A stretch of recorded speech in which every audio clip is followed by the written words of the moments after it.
Imaginez un peu la scène. On vient de faire le fameux grand ménage numérique. Ah oui, le nettoyage de printemps radical. C'est ça. Les applications chronophages, poubelle, les notifications coupées, l'écran d'accueil du téléphone il est d'une pureté absolue, quoi. Juste l'heure et un petit fond d'écran zen, j'imagine, hein. Ouais, exactement. Et donc on s'assoit dans son canapé, on respire un grand coup, et là, c'est le silence. Un silence qui fait peur, très souvent. Mais carrément, ça devient étrangement angoissant très vite. Et la question vertigineuse qui surgit, presque tout de suite quand on se retrouve face à ces heures vides en fin de journée, c'est mais que fait-on de tout ce temps libre soudainement retrouvé? Et c'est là que le piège se referme. Parce qu'en fait, le vide, ça crée un inconfort majeur. Ouais, c'est clair. On a cette illusion, enfin une illusion commune, c'est de penser que retirer la source de distraction, ça suffit à résoudre le problème de notre attention. Genre, j'ai supprimé Twitter, donc tout va bien. Voilà. Mais ce vide, du coup, il laisse place à une confrontation avec ses propres pensées, avec ses angoisses ou même juste avec un ennui profond. Et c'est pour ça qu'on finit par craquer. Exactement. C'est ce qui pousse les gens à réinstaller les applications supprimées quelques jours plus tard. Et c'est exactement ce qui nous amène à notre exploration du jour. On va plonger dans le chapitre 7 du livre de Cal Newport sur le minimalisme numérique. Un chapitre passionnant d'ailleurs. Ouais, vraiment. Et notre analyse s'appuie aussi sur d'autres sources fascinantes, notamment les réflexions de blogueurs influents comme Andrew Sullivan avec son célèbre essai qui s'appelle « J'ai été un être humain ». Très short comme titre. N'est-ce pas? Et on a aussi quelques manifestes de dissidents de la Silicon Valley. L'objectif de notre plongée, c'est vraiment de comprendre ce paradoxe de l'épuisement moderne. Parce que c'est un vrai paradoxe, oui. Bah oui, la technologie, elle était censée automatiser nos tâches, nous libérer du temps, nous faciliter la vie.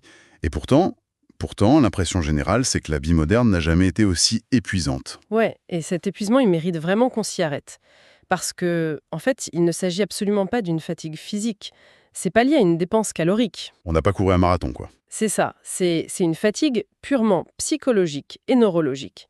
Elle est induite par une fragmentation constante de l'attention. Le fait de sauter d'un truc à l'autre sans arrêt. Voilà, le cerveau humain, il n'a tout simplement pas évolué pour traiter des centaines de micro-décisions et de stimulations par heure.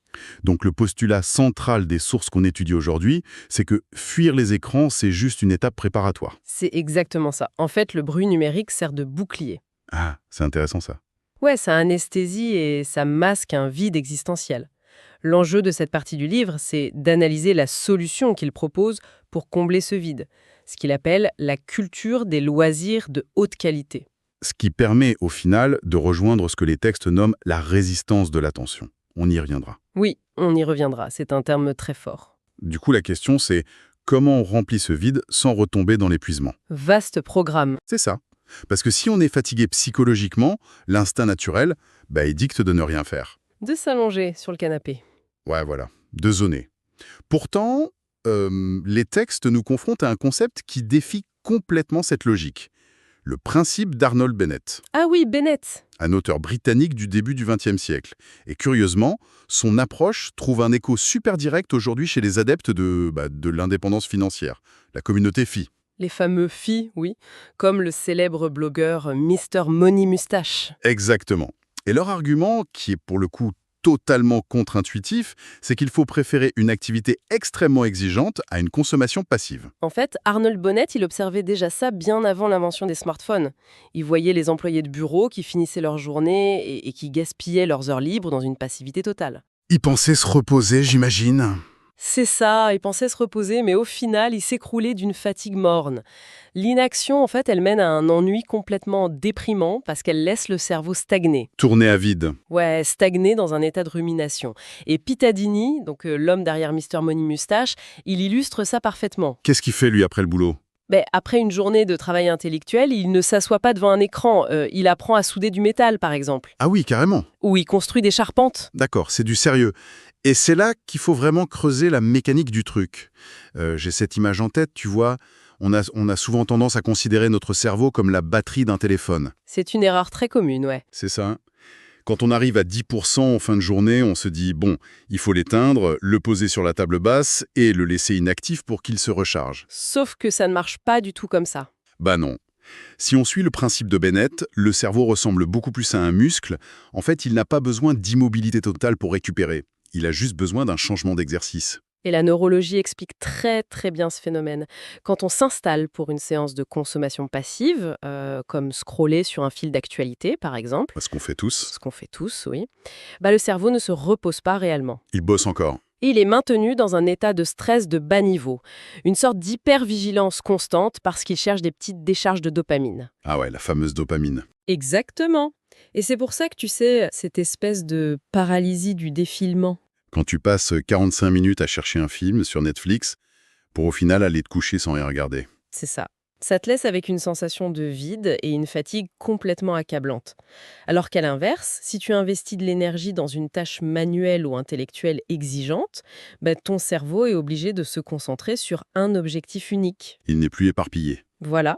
Et cet état de concentration profonde, le fameux flux, ça désactive les processus anxieux en arrière-plan. Ah donc l'effort agit comme une vraie réinitialisation mentale. Exactement. La valeur et la vitalité qu'on retire d'une activité, en fait, elles sont proportionnelles à la friction qu'on y investit. La friction, ouais, c'est le mot-clé. Donc l'effort ressource. Mais du coup, ça soulève une question immédiate sur la nature même de cet effort. Tu penses à quoi alors? Ben, dans notre analyse, il y a un accent massif qui est mis sur l'artisanat et l'ancrage matériel, le travail du bois, la mécanique, jouer d'un instrument de musique physique. Tout à fait, le monde physique. Je comprends l'idée de friction, hein, mais honnêtement, écrire des lignes de code informatique brillantes, ou je sais pas, élaborer des stratégies dans un jeu vidéo d'haut niveau, Oui, c'est très dur aussi. mais carrément, ça demande des compétences immenses, une concentration absolue, un effort colossal. Alors pourquoi le livre s'obstine à valoriser le fait de raboter une planche de bois plutôt que d'utiliser un clavier? C'est une excellente question. Et la distinction, en fait, elle réside dans la nature des retours sensoriels. C'est-à-dire? Le travail numérique profond a une immense valeur, on est bien d'accord. Mais les interfaces numériques, les logiciels, par essence, ils sont conçus pour lisser la réalité. Ah, lycée, ouais. L'environnement virtuel, il est obéissant. Si tu fais une erreur en codant, tu effaces, tu recompiles, voilà. Il n'y a pas de résistance physique. Ouais, CTRL Z et c'est réglé. Voilà. Alors que affronter le fil d'une planche d'érable avec un outil manuel, c'est une toute autre expérience. La matière, elle ne pardonne pas. Elles sont fous de tes intentions, quoi. Exactement. Elle impose ses propres lois physiques. C'est ce qu'on appelle un jugement infaillible, en fait. Ça ne dépend d'aucun algorithme. Je veux dire, une étagère, soit elle tient debout et elle supporte des livres, soit elle s'effondre.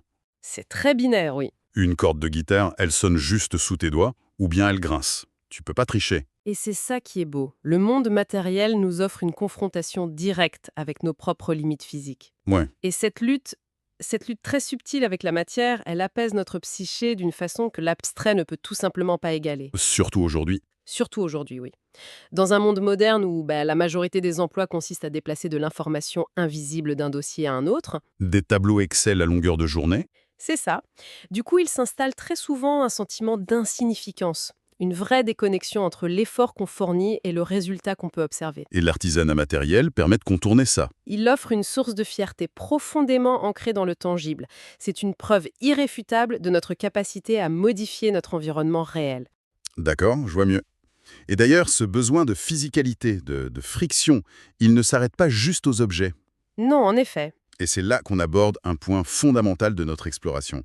L'impact de tout ça sur notre vie sociale. Ah, la vie sociale, c'est crucial. L'analyse qu'on étudie oppose brutalement la vie sociale structurée en personne à l'interaction numérique. L'interaction numérique qui est parfaitement symbolisée par le bouton « j'aime ». Le fameux like. Voilà. Et les sources citent des exemples de succès foudroyants pour des activités de groupe purement analogiques. Comme le café à Toronto? Ouais, le Snakes and Lads, un café dédié uniquement aux jeux de plateau sans aucune connexion Wi-Fi et qui génère des files d'attente interminables. C'est fascinant. Ou encore, l'explosion mondiale des salles de CrossFit. Pourquoi une telle soif pour ces activités à l'ère de la connexion permanente? En fait, la théorie de l'information apporte une réponse d'une clarté redoutable là-dessus. Dis-nous tout. Quand une personne clique sur un bouton j'aime sous une photo, elle transmet au récepteur exactement un seul bit d'information. Oui ou non, 0 ou 1. C'est pas beaucoup. C'est l'unité de communication la plus pauvre et la plus réductrice possible. Or, l'évolution humaine, elle a consacré des millions d'années à développer des réseaux neuronaux massifs. Pour faire quoi? uniquement pour décoder les interactions sociales en face à face. Notre cerveau, c'est une machine ultra puissante conçue pour analyser des téraoctets de données sensorielles en simultané. Ah ouais? Genre les micro-expressions du visage? Le visage, le ton de la voix, la posture, l'hésitation dans le regard, l'ironie, un rire qui s'échappe. Et donc, remplacer une conversation humaine par un clic ou un pauvre emoji, c'est comme posséder un moteur de Formule 1 et s'en servir uniquement pour allumer la radio. C'est une super image. Le livre utilise une autre image très parlante. C'est comme faire tirer une Ferrari par un mulet. Exactement, on affame notre mécanique sociale innée. Et c'est ça qui génère cette sensation d'isolement paradoxal, alors qu'on est, en théorie, connecté à des milliers de personnes. On est seul au milieu de la foule numérique. Les réseaux sociaux maintiennent l'illusion de la connexion, mais en réalité, ils nous privent de la bande passante émotionnelle dont on a viscéralement besoin. Et c'est là que les jeux de plateau ou le crossfit entrent en jeu. De manière brillante, oui, parce que ce sont des activités qui imposent une structure forte. C'est-à-dire, Ça ne manque pas de spontanéité. on pourrait le croire, oui.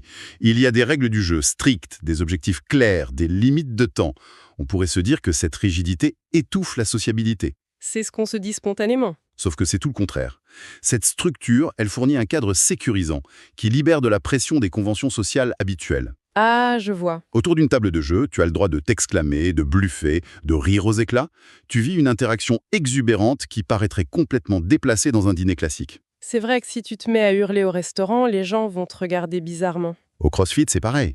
On transpire ensemble, on se défie, bref, on nourrit enfin notre cerveau avec la richesse sensorielle qu'il réclame. D'accord. Donc là, on a posé 3 fondations super solides. Oui. L'effort mental comme véritable repos, l'ancrage dans la matière pour contrer l'insignificance, et l'interaction sociale structurée pour nourrir notre besoin de communauté. C'est un bon résumé. Mais il y a quand même un éléphant dans la pièce là. Lequel? En lisant ces sources, moi, il y a une contradiction qui m'a sauté aux yeux. D'un côté, on nous exhorte à fuir les écrans pour cultiver ces fameux loisirs de haute qualité. Oui. Et de l'autre, on constate que ces mêmes outils numériques sont constamment utilisés pour organiser ces loisirs. Utiliser Internet pour échapper à Internet, on nage pas en pleine hypocrisie, là? Alors, c'est une excellente remarque, mais il faut vraiment dissiper cette confusion. Je t'écoute. Le minimalisme digital qu'on aborde ici n'a absolument rien à voir avec le ludisme. Donc on ne jette pas les ordinateurs par la fenêtre. Non, l'objectif, ce n'est pas de rejeter le progrès technologique en bloc ou d'aller vivre en ermite dans une cabane au fond des bois. Ça rassurera beaucoup de monde. La véritable question, en fait, c'est celle du rapport de force. Aujourd'hui, la technologie, elle a colonisé le centre de nos vies. Elle est devenue la source même de notre loisir. C'est devenu la destination. Voilà. Et l'approche proposée ici, elle consiste à la rétrograder à un rôle strictement logistique. Elle doit redevenir un outil de soutien, point barre. D'accord. C'est pour ça que le livre mentionne l'exemple du Mouse Book Club. Exactement, c'est un très bon exemple. C'est un club de lecture profondément ancré dans le monde physique.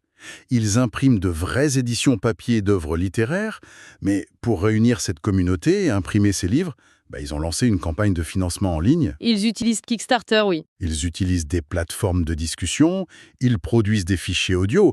Un autre exemple super évident, c'est l'utilisation de YouTube. Ah oui, YouTube, le meilleur et le pire. C'est ça, scroller pendant 2 heures devant des vidéos aléatoires de chats ou de chutes, ça vide notre énergie, mais chercher un tutoriel précis de 12 minutes pour apprendre à remplacer le joint de son évier, Oui. puis passer son samedi matin à faire la réparation avec de vrais outils, c'est radicalement différent, non? La différence fondamentale, elle réside dans l'intentionnalité. L'intention. Dans le premier cas, les vidéos de chats, c'est l'algorithme qui dicte ton comportement et qui capte ton attention. Tu es passif. Tu te laisses porter. Dans le second cas, l'individu utilise la technologie comme un simple pont vers une réalisation matérielle. Et une fois la réparation terminée, l'écran disparaît. On l'éteint. Comprendre cette nuance, ça permet de mettre en place des stratégies pratiques, une véritable boîte à outils pour réorganiser son quotidien sans pour autant se couper du monde moderne. Et justement, parlons-en de cette boîte à outils, parce que certaines approches sont un peu troublantes. Ah ouais. Il y a d'abord cette idée de réparer ou fabriquer quelque chose chaque semaine. Bon, très bien, on a compris le besoin de friction. C'est ça. Mais il y a une autre stratégie qui, moi, me laisse super perplexe. Vas-y. Planifier les loisirs de, je cite, basse qualité. Ah, la planification de Netflix. L'idée de déterminer à l'avance des créneaux horaires pour regarder une série ou scroller sur Twitter, honnêtement, ça me semble super contre-intuitif et même voué à l'échec. Pourquoi tu dis ça? Quand on rentre chez soi épuisé par une longue journée, on n'a pas envie de consulter un emploi du temps rigide pour savoir si on a l'autorisation d'ouvrir une application. Est-ce que c'est pas transformer la détente en une énième corvée bureaucratique? Alors, la résistance face à cette idée, elle est très très courante. Tu m'étonnes. Mais en fait, elle repose sur une incompréhension du mécanisme de l'addiction numérique. Explique-moi ça. L'objectif de cette planification, ce n'est pas de créer une bureaucratie punitive. C'est pas pour se punir. L'objectif, c'est de briser le lien pavlovien entre l'émotion, donc l'ennui, le stress, la fatigue, et la consommation numérique. Le réflexe, quoi. Voilà, il faut bien comprendre que le modèle économique entier de l'économie de l'attention, il repose sur l'usage compulsif. Ah ouais. Les ingénieurs de la Silicon Valley, ils ont besoin que ta main plonge dans ta poche à la moindre seconde de vide. Dans la file d'attente au supermarché ou quand tu bloques sur un dossier compliqué au bureau. Donc, en planifiant, on s'attaque directement à leur modèle financier. Exactement. Si un individu décide par exemple que son temps alloué aux réseaux sociaux, c'est le mardi et le jeudi soir de 20h à 21h30, Il ne s'interdit rien. non, il ne s'interdit rien, donc il n'y a pas de privation frustrante, Oui. mais il détruit l'impulsivité. Ah, je comprends mieux. Quand l'ennui survient le mercredi après-midi, le cerveau sait qu'un moment de consommation est déjà prévu le lendemain. Du coup, la compulsion diminue fortement. C'est une façon de reprendre la souveraineté sur son attention, en fait. C'est exactement ça. D'accord. Et pour que ce temps libéré ne redevienne pas un vide angoissant, on en parlait au début, l'auteur suggère une dernière astuce. Établir des plans de loisirs saisonniers et hebdomadaires. Les fameuses routines. Voilà. Instaurer de petites habitudes inébranlables. Genre lire 20 pages avant de dormir ou s'engager avec un ami à assister à un événement local une fois par semaine. Parce que si on ne le fait pas, c'est la rechute assurée. Bah oui. Si ces moments de haute qualité ne sont pas sanctuarisés dans nos agendas au même titre qu'une réunion de travail, l'option de facilité gagnera toujours. L'écran qui demande zéro effort. C'est ça. Traiter son temps de loisir avec la même rigueur que ses obligations professionnelles, ça peut sembler artificiel au début. Très artificiel, ouais. Mais en fait, c'est le seul moyen de garantir une récupération active face à des algorithmes qui sont, rappelons-le, conçus pour exploiter la moindre faille de notre volonté. C'est fou quand on prend du recul sur l'ensemble de ces pratiques. Réparer un meuble le week-end, imposer un cadre strict aux applications ou jouer à un jeu de société avec de vraies personnes. On réalise quelque chose d'important. On réalise qu'il ne s'agit plus du tout de simples astuces de gestion du temps. Non, c'est bien plus profond. C'est un vrai changement de paradigme. Les textes qu'on étudie parlent d'un glissement vers ce qu'ils nomment, on l'a évoqué tout à l'heure, la résistance de l'attention. On quitte carrément le domaine du développement personnel pour entrer dans une forme de dissidence culturelle. L'utilisation du mot « résistance » avec un grand R, ce n'est pas anodin. Ça reflète l'ampleur de l'enjeu. Ouais. Les sources illustrent cette dimension par l'exemple du light phone. Le téléphone léger. Oui. C'est un appareil minimaliste qui se limite intentionnellement aux appels téléphoniques. Pas d'appli, rien. Rien. Et ce qui est fascinant, c'est qu'il n'a pas été créé par des technophobes marginaux. Ah bon? Non. Il a été conçu par des dissidents de la Silicon Valley eux-mêmes. Ceux qui connaissent les rouages, quoi. Des experts qui connaissent de l'intérieur l'ingénierie de la captation de l'attention. Et le manifeste qui accompagne leurs produits, il commence par une équation brutale. Laquelle? Votre temps égale leur argent. Bam. C'est direct. C'est la réalité économique froide. Refuser de transporter en permanence un terminal de distraction dans sa poche, en fait, c'est refuser de fournir la matière première à cette industrie. Et la matière première, c'est nous. C'est notre attention. Exactement.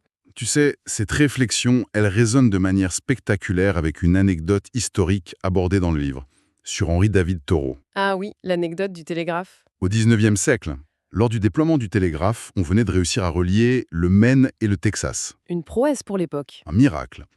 L'opinion publique célébrait cette vitesse de communication inouïe. Et Thoreau, avec sa lucidité implacable, il a simplement fait remarquer que, oui, on avait relié le Maine et le Texas, mais qu'il était fort possible que le Maine et le Texas n'aient en réalité rien de pertinent à se dire. C'est tellement vrai. La technologie de communication avait précédé le besoin de communiquer. Et honnêtement, le parallèle avec notre infrastructure mondiale actuelle, il est chirurgical. Il est même troublant. On a construit des réseaux capables de connecter des milliards d'esprits instantanément. Mais est-ce qu'on l'a fait pour élever le débat humain? Ou simplement parce que la technologie le permettait? Ex a généré du profit. Thoreau avait complètement anticipé le piège de la modernité. Confondre l'outil avec le sens. Ouais, L'humanité se retrouve aujourd'hui submergée par des conséquences technologiques qu'elle n'avait absolument pas anticipées. personne n'avait prévu ça. Et le minimalisme digital envisagé comme une vraie résistance, ce n'est pas qu'une quête de productivité individuelle. C'est un rempart nécessaire contre la superficialité. Contre l'artificialisation de nos rapports. C'est ça.